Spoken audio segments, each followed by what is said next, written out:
Near Innsbruck stands a monument to perversity. Castle Ambras, occupied during the 16th century by Archduke Ferdinand, harbors one of the most terrifying portrait galleries in the civilized world.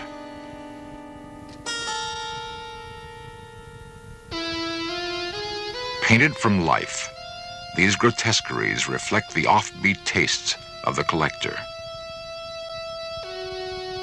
In this gallery of the bizarre are images of those maimed in battle or deformed by nature.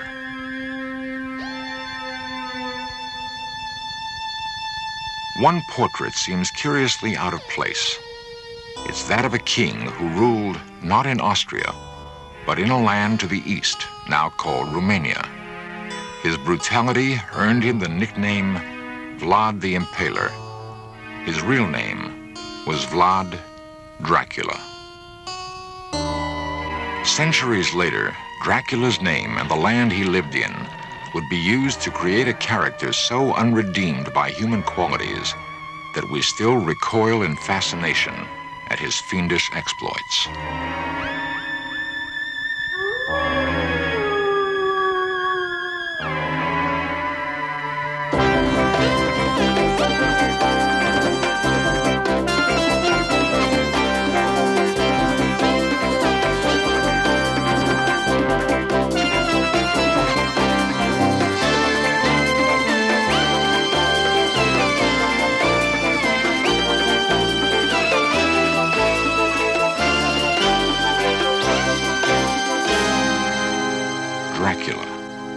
Fiction or reality, a search for the truth behind the legend.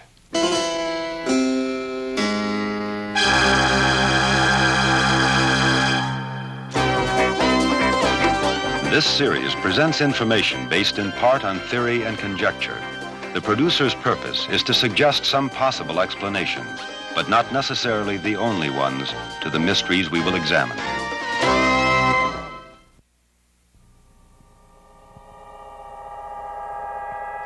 Horror has a special fascination for many, and filmmakers have done their best to exploit that fascination.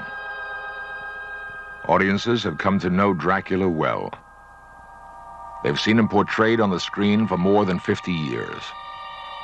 There's the black cape, the jutting canine teeth, the demonic eyes and nocturnal lust for blood. But what of the truth behind the legend?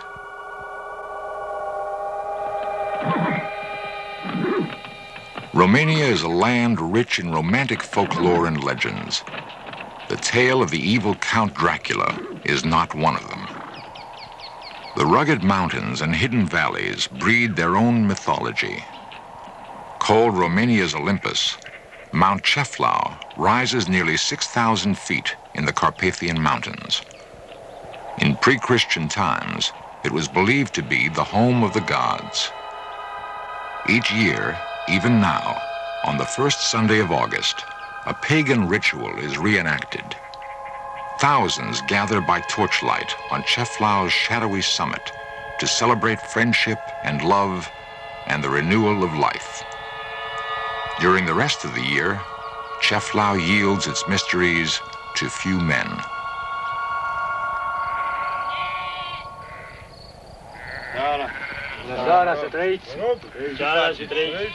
Dr. George Yakomi is a surgeon who climbs mainly for adventure. The other, a shepherd, who has spent a lifetime in these alpine meadows. Both know the mountain and its hidden places. Both respect its awesome symbolic power. Though one is a simple peasant, the other a man of science, the mountain has given them a strong bond of friendship. They exchange stories of ancient superstitions of dark, frightening corners where no one has yet ventured.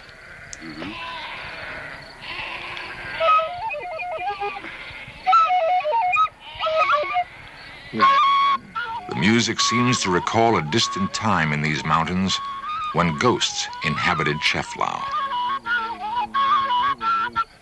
Legends tell of a 15th century nobleman named Budu who loved the king's daughter, Anna. When he was killed in battle, the grief-stricken Anna asked the powerful witch to bring her lover back from the dead.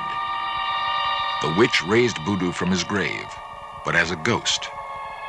While passing over Cheflau, Voodoo's ghost was struck by the rising sun, turning him into rock. Till this day, on Cheflau's brooding summit, there is a stone megalith known as Voodoo's Tower. In the nightmare world of superstition and fear, it often becomes difficult to separate fact from fiction. The familiar story of Dracula is a case in point. Since its publication in 1897, Bram Stoker's classic novel of Gothic horror has been read or performed almost continuously. Yet few are aware that the character was based on a real prince of darkness, whose deeds are perhaps more shocking and more terrifying than those of the fictional vampire. Transylvania, stronghold of legend. A place dimly recalled from horror movies as a dark, forbidding region cloaked in superstition and terror. Here, according to popular myth, live the undead, the dreaded vampires who thrive on human blood. Dracula, written by Bram Stoker, perpetuated one myth that has endured for nearly a century.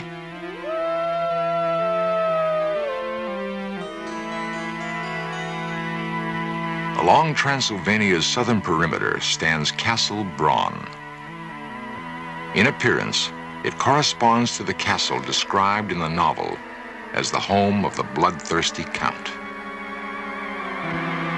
Haunted by his own childhood visions of threatening forests and spooky castles, Bram Stoker created an eerie world that became more than just a horrifying journey into the supernatural. It was also a parable of Victorian repression. Locked inside Castle Dracula's dark walls were hidden passions and secret longings, which erupted into violence and terror.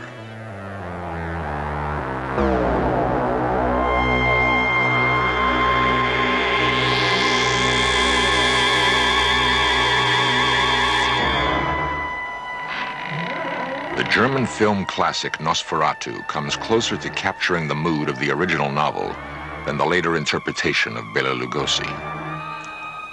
In the book, the hero Jonathan Harker describes his first encounter with Dracula. Holding out his hand, he grasped mine with a strength which made me wince, an effect which was not lessened by the fact that it seemed as cold as ice. Taking Transylvania, a remote place he'd heard of but never seen, as his setting, Stoker evoked chilling images of the living dead.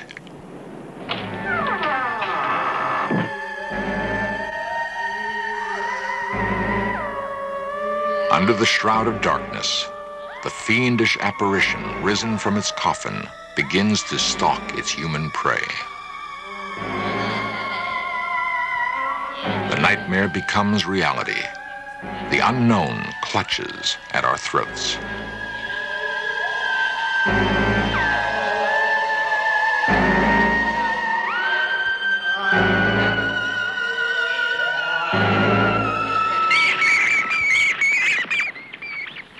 The shrieking of the vampire bat evokes the horror of Dracula.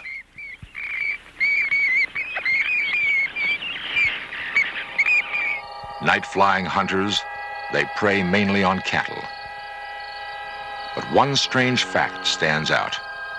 The vampire bat is found only in Mexico and South America. Modern Romanians stubbornly deny the existence of vampire legends in Transylvanian peasant lore. To them, Dracula is the name of a 15th century tyrant whose story, too, was written in blood. Nicolae Paduraru is an official of the Ministry of Tourism. His search for the historical truths behind the Dracula legends brings him repeatedly to a small island on Lake Snagov, near the capital city of Bucharest. It is on this island that the body of the real Dracula is supposedly buried.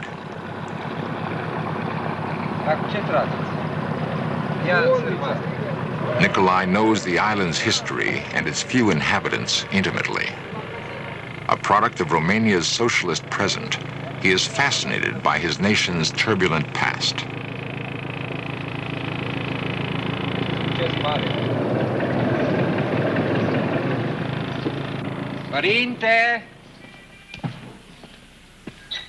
Nikolai is greeted by the abbot, who shares his interest in the story of the bloody king who bore the name Dracula. For the two men, the old church has become more than a religious shrine and national monument. Its ancient doors are the gateway to a mystery that for centuries has baffled scholars and historians.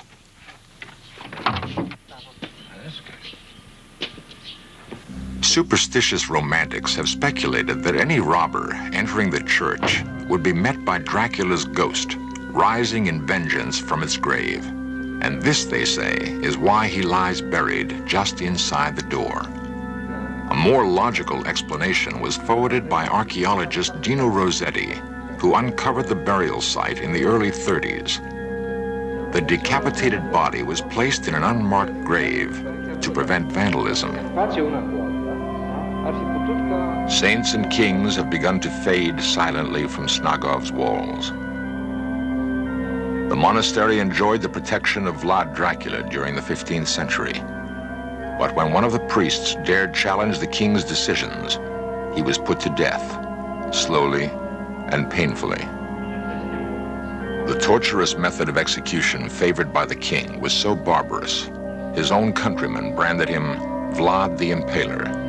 In Romanian, Vlad Țepeș.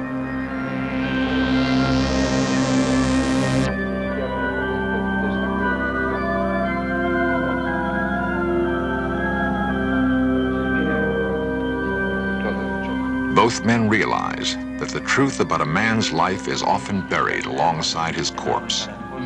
That the infamous monarch whose name symbolizes evil incarnate might himself have been the victim of propaganda spread by his enemies throughout Europe. Seeking the truth can become an exciting adventure, and so a search begins. It will unravel some of the mysteries which surround the life of a king they called Dracula, son of the devil.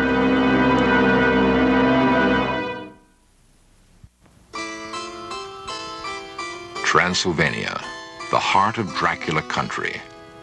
Transylvania spreads across northwestern Romania in an unbroken chain of fertile hills and sunlit valleys.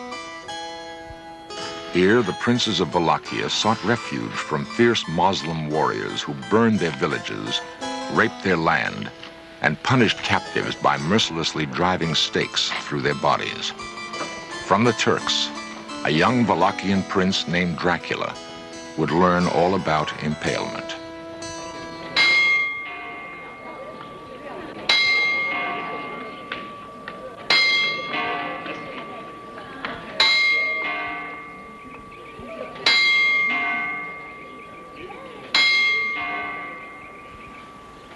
Like an image from an old fairy tale, the town of Sighișoara slumbers peacefully along the gentle slopes of the Transylvanian highlands. Unchanged since the Middle Ages, Sighișoara was once a bastion of Germanic military might and commercial enterprise. In this house, in 1431, a son was born to the fearsome Prince Vlad Dracul, the dragon. The boy was called Dracula, son of the dragon. A coin bearing the family emblem is one of the few remaining artifacts from Dracula's reign. The symbol of the dragon reinforced Vlad's image as a fearless Christian crusader. As his notoriety grew, the name Dracula took on new meaning. Dragon would be increasingly interpreted as devil.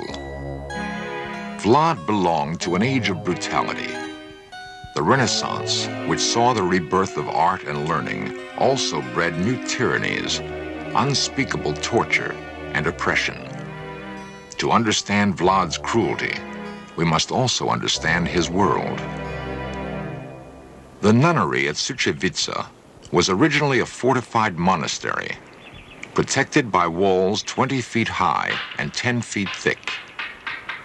The traditional woodblock, summoning nuns and monks to prayer, may at one time have also been a summons to battle.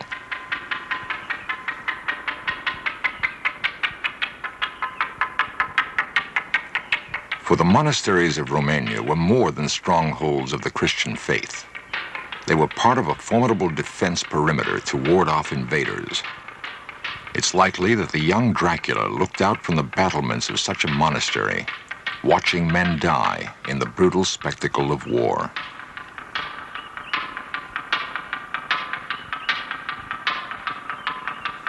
Steeped in the teachings of the Eastern Orthodox Church, Vlad Dracula surely must have developed strong, simple notions of good and evil, of reward and retribution. The ladder of virtues, the work of an unknown artist, shows that in the climb toward heaven, few are virtuous enough to reach it. Most topple along the way, headed toward eternal damnation. To a young prince, impressionable and bristling for power, such messages were clear. By punishing evil, salvation could be had. Until the 16th century, Suceava was the capital of the province of Moldavia. Here, Vlad Dracula fled, deposed after briefly assuming the throne of Wallachia at the age of 17. This was the beginning of his second exile. The first time, he'd been sent as a hostage to the Turkish court by his father, a guarantee against war with the Sultan. As Vlad waited in Suceava to take power, he vowed to free Wallachia from Turkish domination and break the power of the nobles and church. In 1456, the second reign of Vlad Dracula began. The greatest threat to his power centered in the German towns of southern Transylvania. Of these, Brasov was the largest. Convinced that her powerful merchants were conspiring with his enemies, furious at their defiance of his trade restrictions, Vlad launched a series of punitive raids against Brasov and neighboring towns, taking a terrible toll of their citizens. How many perished by his command, no one can say. That slow, torturous death by impalement was excessively barbaric, no one can deny.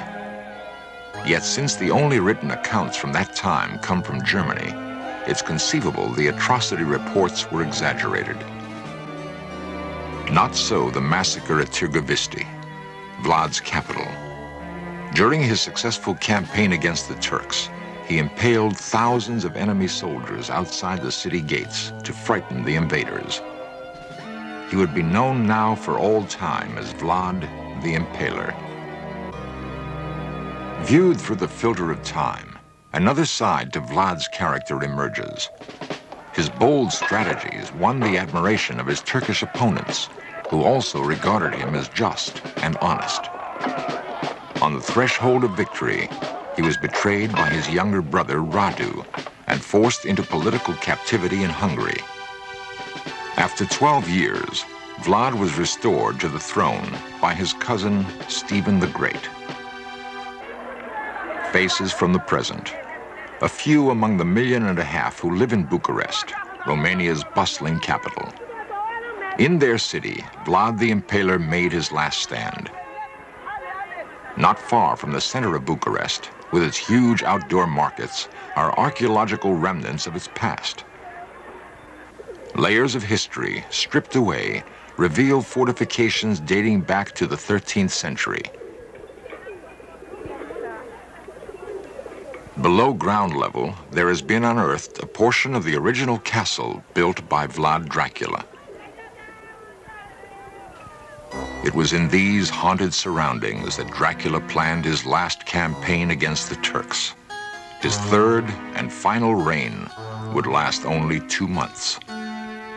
On December 14, 1476, he was killed in battle near Bucharest. and, according to eyewitnesses, beheaded, perhaps mistakenly, by one of his own troops. Vlad's remains were secretly buried at Snagov. In death's darkness, the prince may finally have found peace.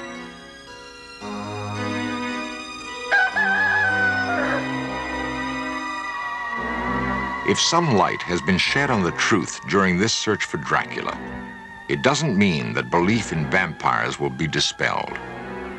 Bram Stoker's Dracula will always persist in our minds because in him we have found the perfect symbol for unrepentant evil.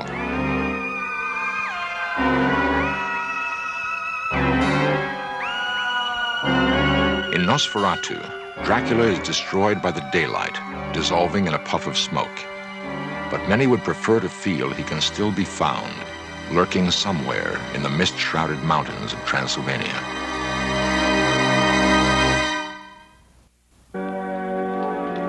Beneath storybook towers, the old Transylvanian city of Sigashora seems untouched by time. Her people still bear traces of their medieval ancestry, clinging tenaciously to old traditions and religious faith. They are steeped in Sigashora's history, remembering that it once was a stronghold of wealth and power, the home of princes, the birthplace of a king. Vlad Dracula belongs to their heritage, Stoker's vampire to our imaginations. Legends die slowly. The myth of the human being who takes the form of a bat and drinks blood will survive because people choose to believe. Vampires, like werewolves and monsters, serve a purpose. They are representations of our hidden fears. By conquering these nightmare creatures, we purge ourselves of our darkest thoughts, and in so doing, reclaim the human spirit.